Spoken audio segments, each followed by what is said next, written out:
Hello, and welcome to the Big Problems Little Solutions podcast. I'm your host, Barry Scott, and I'm a copywriter, marketer, and environmentalist. I love the outdoors, grew up watching David Attenborough, and wanted to be like Jane Goodall when I was older. There's still time, but right now I'm fortunate enough to work with lots of very smart people who are trying to make the world a better place in lots of different ways. The goal of this podcast is to shine a light on all of the little solutions out there to a lot of the big problems we're facing. Originally from Sydney, Jo Marshall now lives in Crookwell, where she served 2 terms as a local councillor, completed an MBA and created an economic development task force. Then she started a charity and raised huge amounts of money for community projects before establishing the Australian Agricultural Centre, where she's now CEO. The centre itself has won multiple awards over the years, including a Banksia Sustainability Award, and Jo herself was recently awarded the New South Wales Regional Woman of the Year. So you could say she's had a few things on her plate of late, and we're very pleased she could spare some time to talk to us this morning. So, welcome to the podcast, Jo. Hi, Barry. Thank you very much, and thank you for that introduction. That's all right. How are you doing? How's it up there in Crookwell this morning? Well, I don't think I can swear on this podcast, but it's pretty freezing. It's okay. It's hosted by a Scotsman. You can get away with it, you know. It feels like -4, apparently. So I think winter has come with a bang. Yeah, it's a bit chilly down here. Look, the sun is out, but so it might warm up later on, but it's pretty chilly just now. Anyway. Don't like your chances. That's the way it goes. So, look, the first thing, obviously, I want to hear all about the Australian Agricultural Centre, which is an amazing project. But first of all, how brilliant being the New South Wales Regional Woman of the Year. Like, that's just fantastic. Yeah. Can you tell me a little bit about how that happened and how that felt when they read your name out? What was it, a couple of months ago in Sydney? Is that right? Yeah. It's really exciting, and I'm just so humbled to be named and amongst such amazing women. Yes. It was such a shock, and I started crying because I really wasn't expecting it. Right. But my daughter nominated me. Right. And good for her. So good for her. That was really exciting when, even you're a finalist. Yeah. And was she with you there on the evening? Yes. Oh, and my mum. Yeah. It was a breakfast. So it was a lovely. Okay. It was a lovely morning.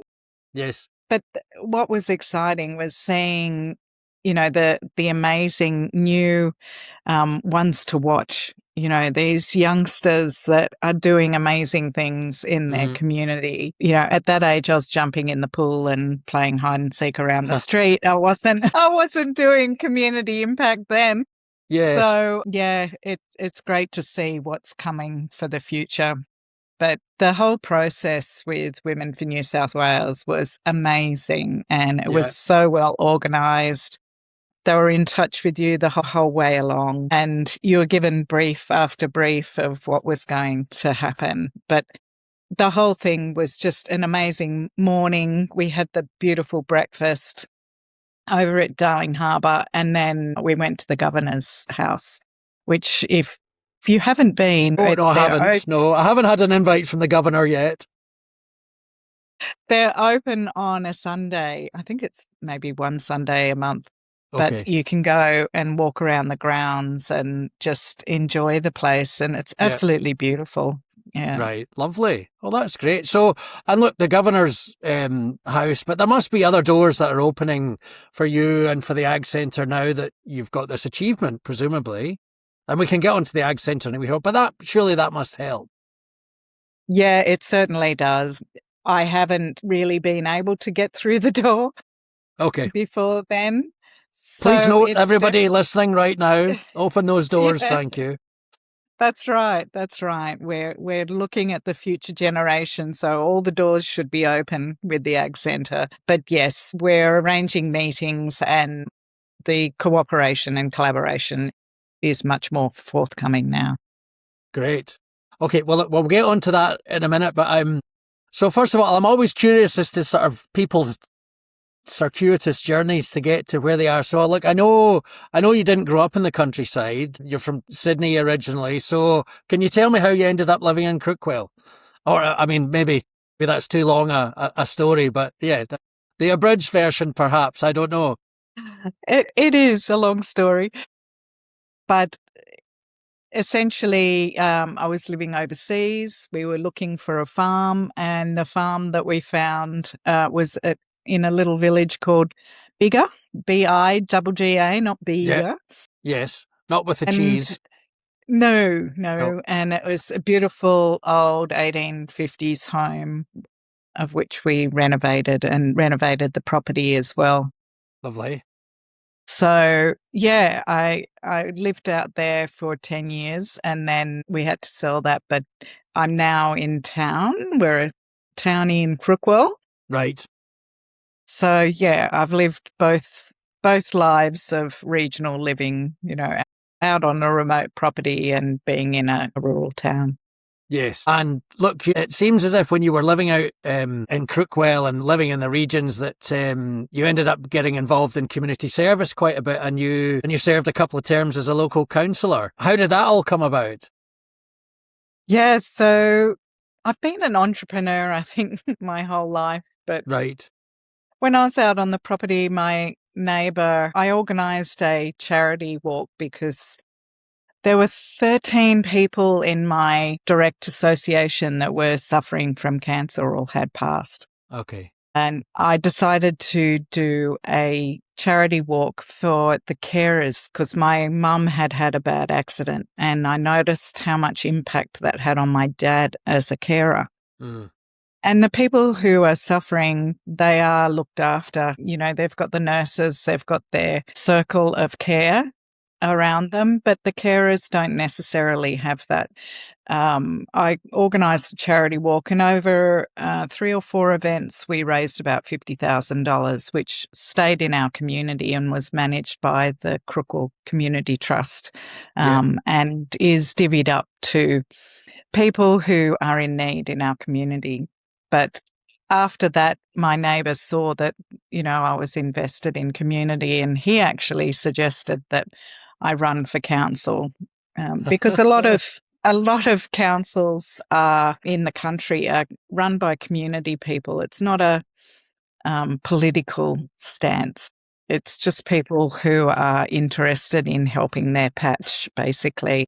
Yes. Well, that's what politicians really should be doing, really. But anyway, Yes, let's not indeed. divert too much. Let's not go there. So yeah, and through that, I have found my love for community and community projects, and had 10 committees on my first term that I was involved in, and that was tourism, creating the Economic Development Task Force, and many other progress associations. So through those, I was able to help with grants and improve different infrastructure that's in our villages around the Upper Lachlan. So, and I love it. Like, I think I found my calling.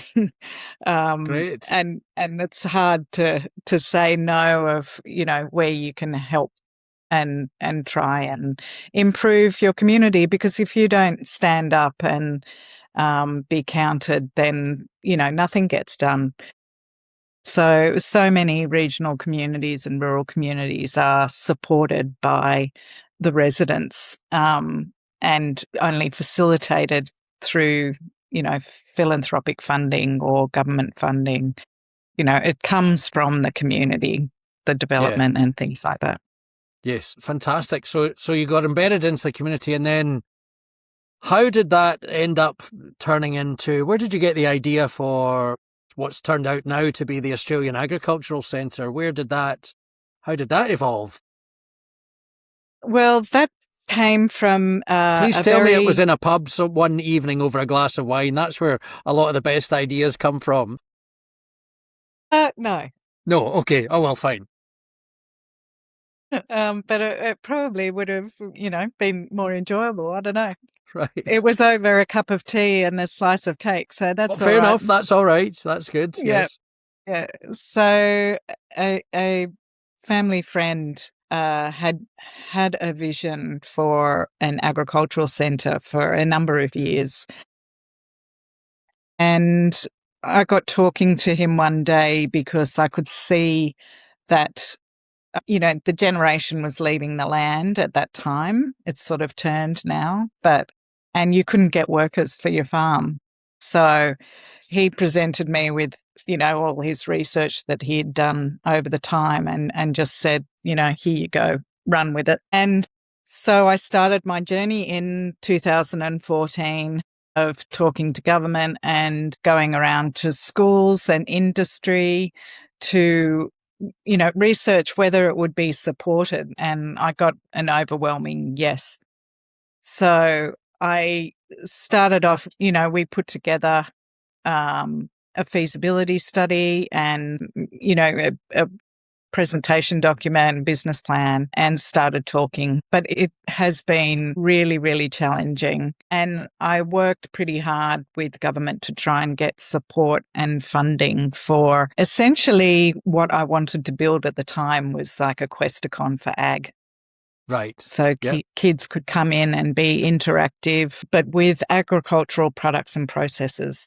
They were hands-on and interacting, basically. However, the palette wasn't there for that at the time. And then COVID hit. Of course. So, yes. Of course. So I just decided enough was enough. And essentially I needed to prove the case that, there was a need for this and it would be supported. I decided so it was supported. So when you floated this idea and you spoke to various, federal and state government, presumably everybody supported the idea, but then that's all it was. It was, that's a good idea. There was no funding available at that point in time, or?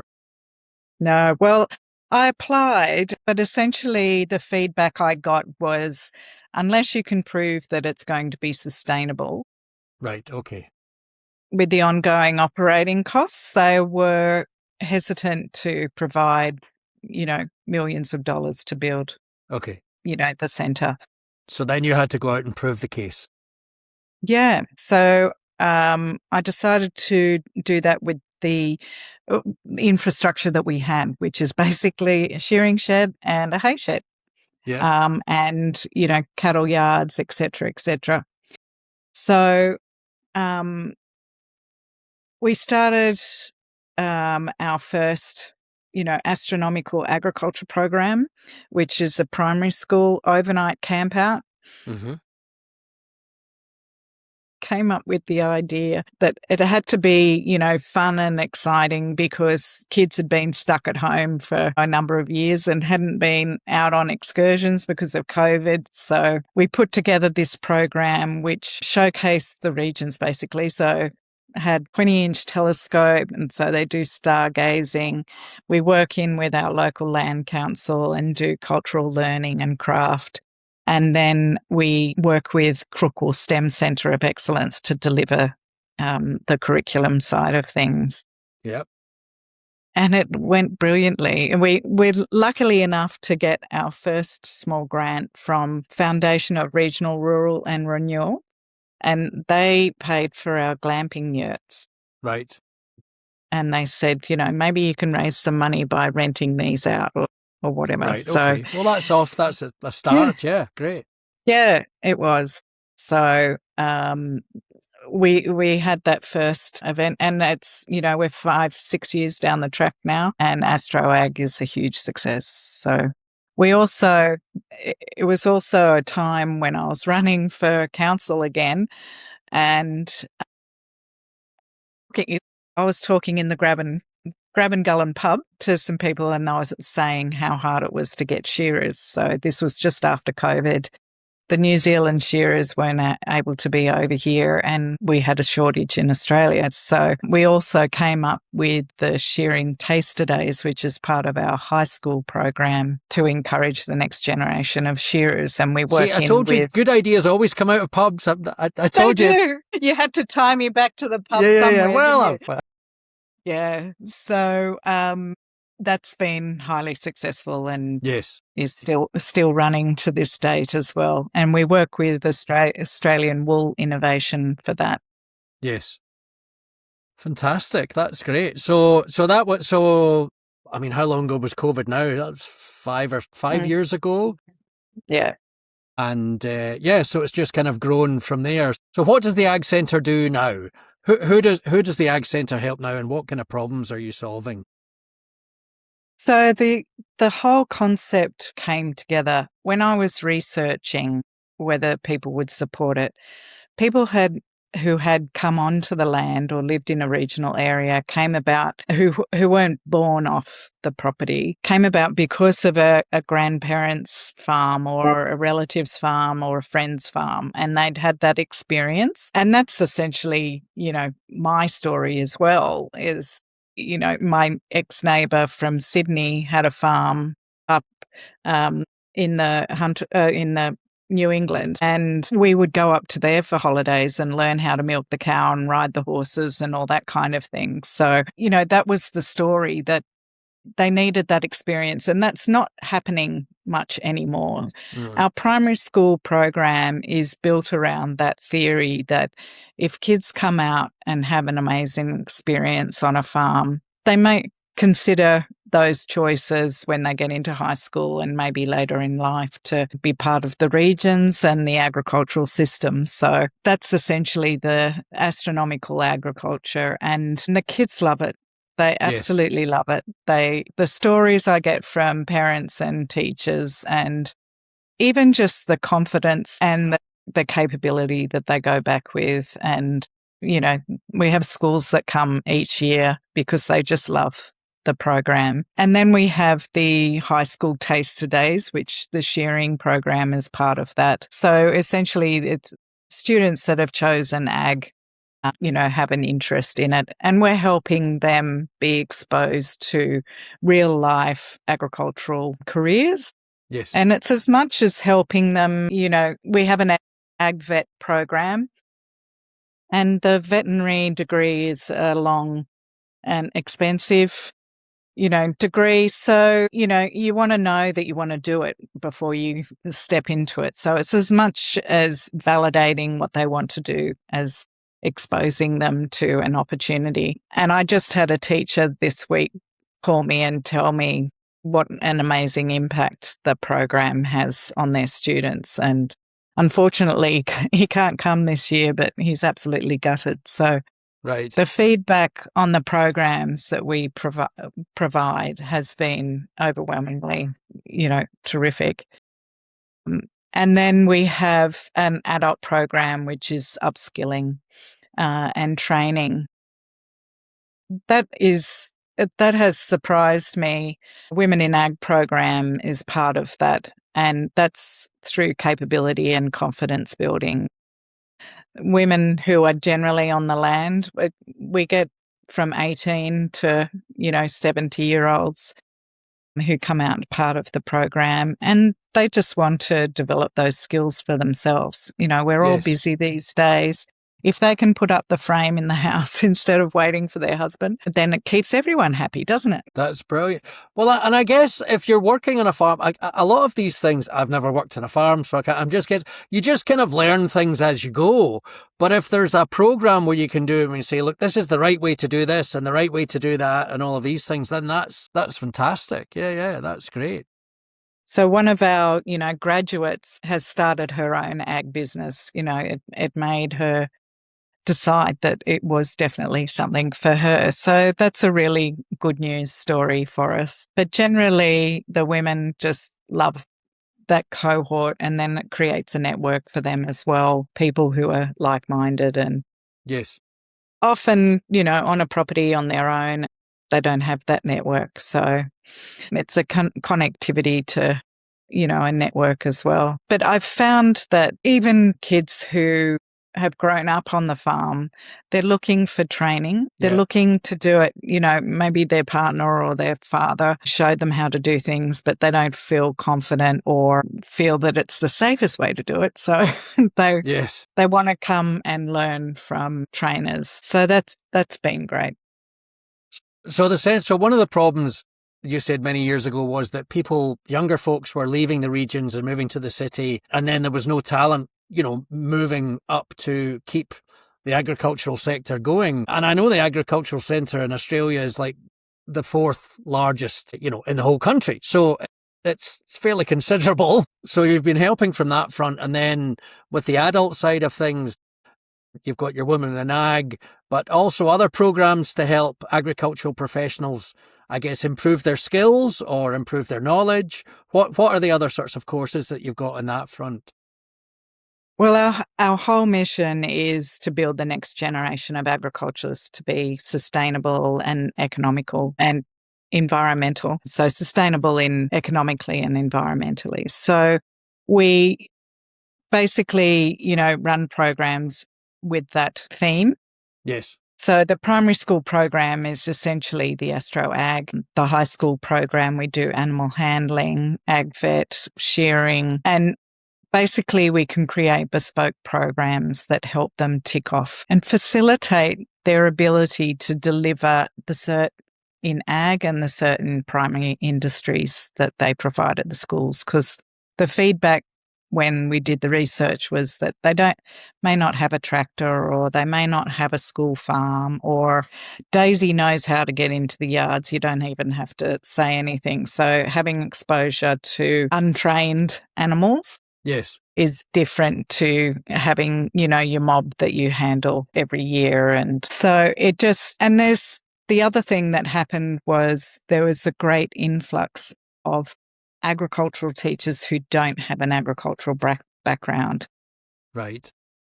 So it was important to help them as well. And they've been very supportive in the program as well. So they come along and learn as much as the kids sometimes. And that's been great to support them as well, because this is what we want to do, is enable more schools to be able to deliver their Ag Cert and the Primary Industries Cert, which is essentially, their lead into being in agriculture. Their career, that's right. Yeah.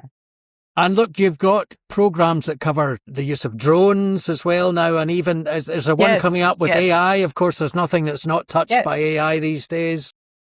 Yeah. So our adult courses are very wide and varied because, we're there to provide demonstration to help people choose and be skilled up to what they want to do on their farm. So tomorrow we have a landscape rehydration course with the Malone Institute.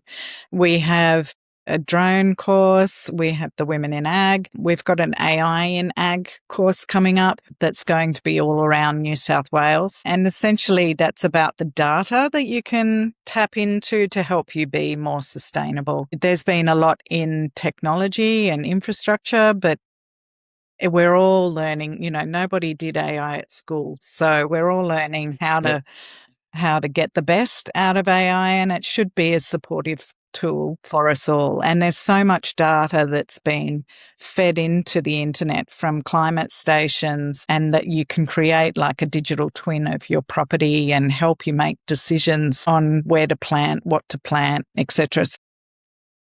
It's a great collaboration with CSIRO and NBN, and we've got a high school session in the morning, and then we've got a session for community in the afternoon as well.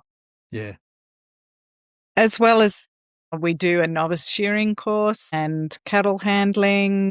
So we try and, spread the range of skills, but it's also around networking and talking to people and realizing, what is it that, people want in the regions to learn, and where is the demand for training. Yeah. Fantastic. So you're talking about what people want from the regions, and we're talking about AI and what's next. So what is the next step? So where do you take the Ag Centre from here? Well, we have something big planned, Barry. Right. Have a DA approved for a agri-circular economy. And this is the redevelopment of the Crookwell 1 wind farm viewing platform. Okay. So it's got an amazing vista out to the south and the west.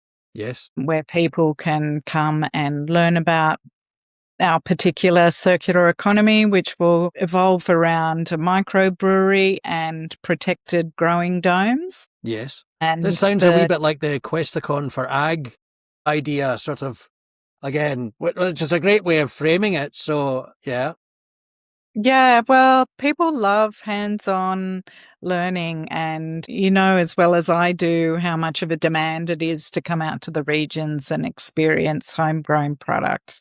So this is, we're on the Goulburn Road. This is a great connecting between Goulburn and Bathurst. And we believe we have, the interest and the demand for something like that in our region, where we're predominantly an ag growing region. Yes. So it would be great to showcase not only agriculture, but we're right smack in the middle of, 3 wind farms that you can see from our property, or the location. So it would be great to showcase renewable energy as well.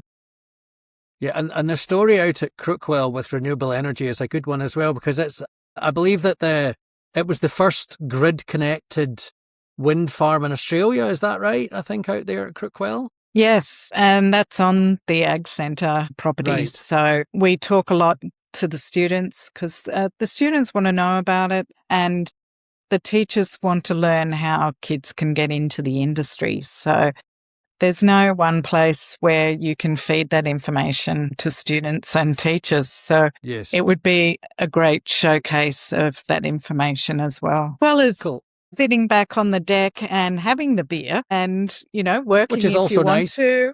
Yeah. And we will also have a native food focus as well. So as part of what we serve there and people can enjoy and learn about.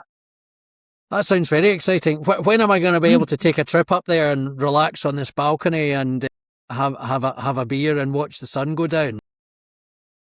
Well, I'd really love by the end of 2027, but right. Who knows this day and age? So we just know that we're working really hard in the background to try and secure the funding, which we're looking for partners and investors as we speak.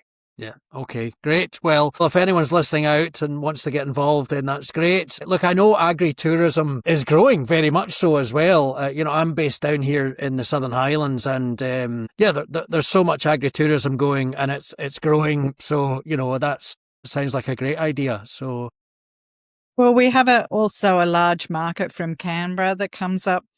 Each weekend we have people that come through from Sydney to Taralga, and it's a great drive, and it's a really accessible area to Canberra and Sydney. Yep. And not far off the Hume Highway.